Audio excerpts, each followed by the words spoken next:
all started 8 days ago among a gathering of filmmakers, seasoned researchers, and supporters.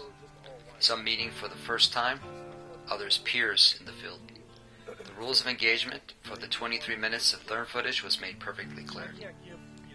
If they can be debunked, then bring it on.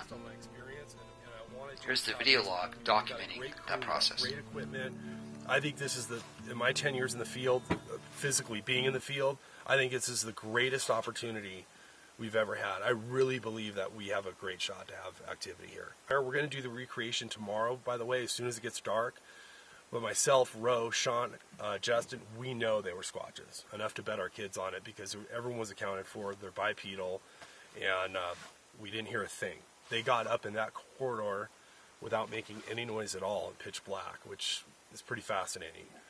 I want to keep everything that happens here for now confidential. There's a lot of things going on. I realize Wally's got a DNA study going with Melba. Tyler, myself, and Justin, we have not a study, but an examination. As you guys know, we have some independent labs. Bart Cutino, myself, and 11 other individuals, including 4 of the participants that were originally there that night when Bart recorded the subjects on his therm, has assisted in one form or another with the reenactment of what is currently the longest therm-recorded Sasquatch behavior on record, documented from a region that will forever be known as the Sierra Kill Site.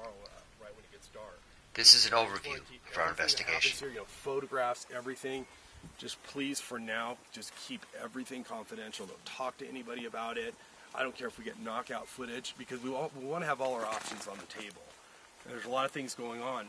Ro got a Sierra project site. He got a website, and I think he's just going to kick it to me and Tyler, and we're going to work on it, together. Ro's doing the documentary. We'll probably use that as a platform for results. Definitely after Melba, because our whole thing was to substantiate her. It's not to undercut her.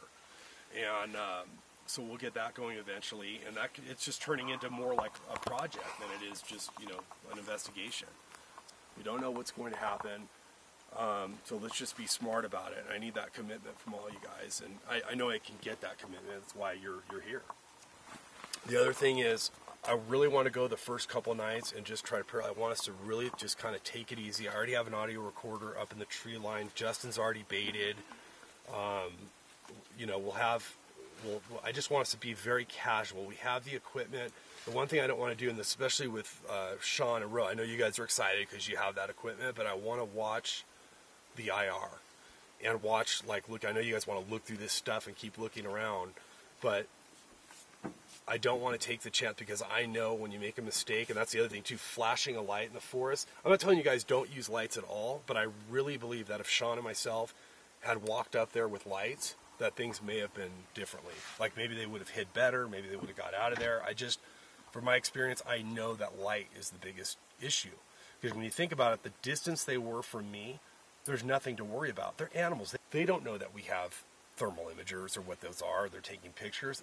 I think it's distance and light are the two factors that can really change the game in a positive or negative direction. So let's just be respectful of that. Use light.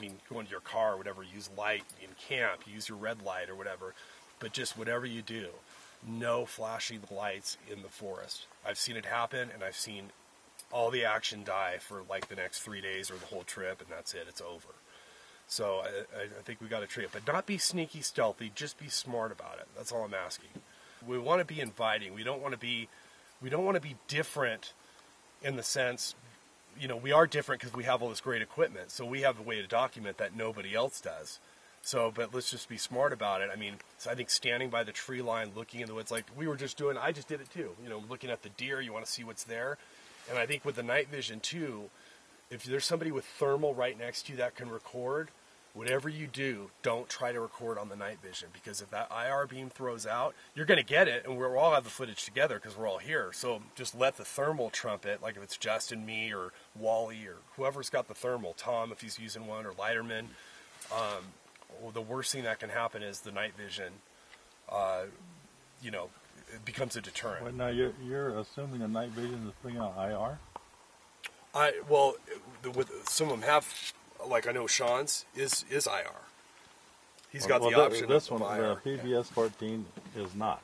Okay, it does Oh, have that's- IR oh, that's capability, but it's perfect. off and it's on a camera, so that'll be just as stealthy as a thermal. Yeah, and I don't, and like I said, I don't know. I can't sit here and say 100% like that's a deterrent, but I think based on Well, the I think history of the IR subject, is an deterrent. yeah, I think in the history of the subject, don't what we think we know should about use animals' IR vision out and what we can see even through the cameras, I think that it's wise to treat it that way. I think it's a smart way is for us to be very careful. But mine IR like doesn't. a My light. IR is optional, so I can keep mine. I can keep mine off. Perfect. Yeah, I Yeah, think that's you keep it off. Yeah, treat That's it like my a light, opinion. and if you have an opportunity where one is in the open in a road, right. then utilize the IR. Right. If you guys, especially too, if you guys are alone and it's going, I mean, sure, try to somehow, signal somebody who's got thermal, but don't let the opportunity go. But if someone's standing right next to you with thermal, let them get the footage.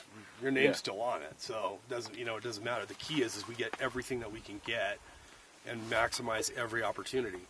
And like I said, Yeah. So, I don't know everything 100%, but I know if we play it smart. I see what Bart's doing. He said, You see what I'm saying? you don't want to scare it away.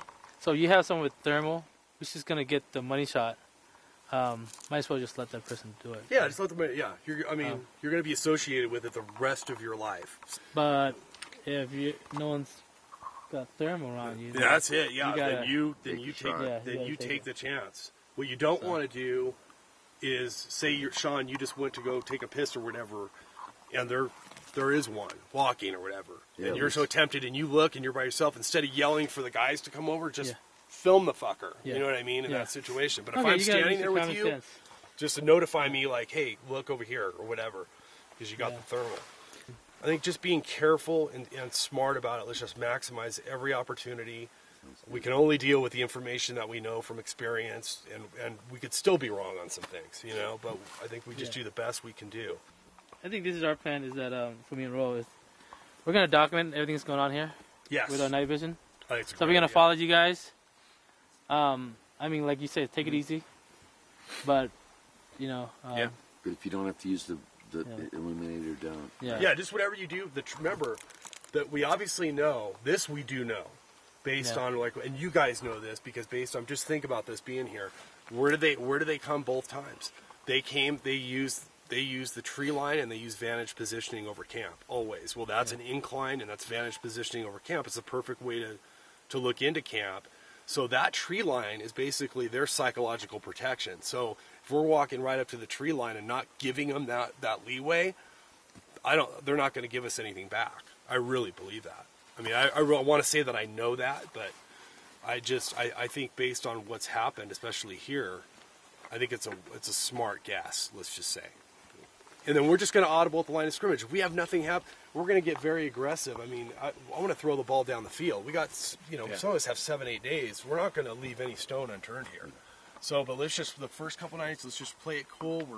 We're basically, if we're on some road walks, just keep it like 2 people and try not to be anything special, use any lights. You could walk just fine without, even a dark moon like this, you can walk just fine with no light. Me and Sean just did it the other night. It was pretty close. So just remember, the first 2 nights, we're campers that just happen to have all this good equipment that we can see. And we can see good distances here just even being centered. So, and just kind of look here periodically and just kind of be inconspicuous about it. I mean, like I said, when I came down to those guys, and they got up and pointed. It's not their fault. I mean, they just got in the field recently. They're not, and they're excited. I would have done the same thing.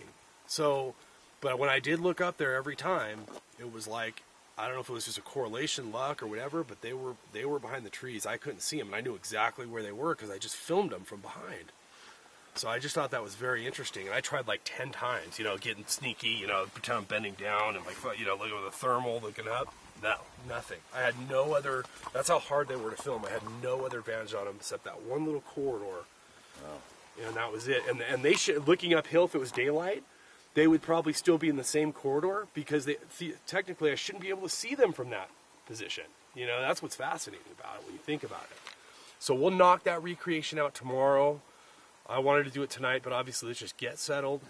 And as far as the meals go, I spent $350 on groceries today. I'm going to cover most of the dinners. We're going to do fajitas one night. I'm going to make a special sauce another night for pasta. We'll do a chicken stir fry one night, and I got burgers to do a night. And then for the morning, we're going to do my famous pancakes. You like pancakes, don't you? And Yeah, but I don't get up in the morning. Lots That's of right. eggs, Bart. Yeah, Wally's only up for lunch. I So don't eat breakfast. we got some ribs too. So Yeah. and we got ribs. Yeah, Sean's wife wow. made these Nice. eight great racks ribs. of ribs. 8 racks. Holy crap. All right, good job. Mama. Thumbs up. And And then I want to let you guys know too. So Pancakes. I found this little parallel too. That the two greatest experiences I ever had when I saw mine at Bumping 5 years ago in Washington, and then we filmed these 3 weeks ago. My wife broke my balls the worst that she ever did, fighting with me too. Didn't look like I was going to go because we were never going to talk again, whatever. So I had her shoot me in the nuts last night for good luck, though she didn't care. I think everybody knows I'm making a documentary about Justin. You know, he's my partner on it. You know, Okay. So all the footage that we shoot here, we asked that if we could use it. If we get something good, that we could use it and help tell this story. And you'll credit you know, them. and You know, absolutely, yeah. everybody gets credit. Great. Yeah, Great. I'm sure it's going to be quite a while before the documentary's actually finished and ready for distribution. So Yeah. at some point, things will be seen probably before then. But if it does, if it does, cool. If it doesn't, The important better. thing too is even like with the footage I got, like I said, you guys now all of you guys have seen the footage. It's not damning footage, but it's all going to come down to, assuming we get nothing else. I really feel we got a great chance to get more, but if we don't, I don't know at this point. I haven't decided if I'm ever going to release it publicly. We may do it just through Roe's documentary. Roe may set up another little mini thing for me where, because I had the real-time audio running, so you have all the tension with like Sean, who was great. He started out nervous, and then he was like, I'm fired up. He's ready to go. And so we have all that audio, even coming back in camp, their reactions when they're telling me stuff. So when you attach that real-time audio to it, and we do the recreations, and if the recreations are very impressive, well then, now you throw in DNA results, then you throw in him nailing the polygraph. I mean, now you got a pretty amazing case, The cast. Yeah. But the point is we'll have options. Even if we get the money shot tonight from 20 yards, the point is no one's going to make decisions on it. We have all our options on the table. You know what I mean? I think the smartest way is just have all your ducks in a row, do all our due diligence, give the field something they've never had.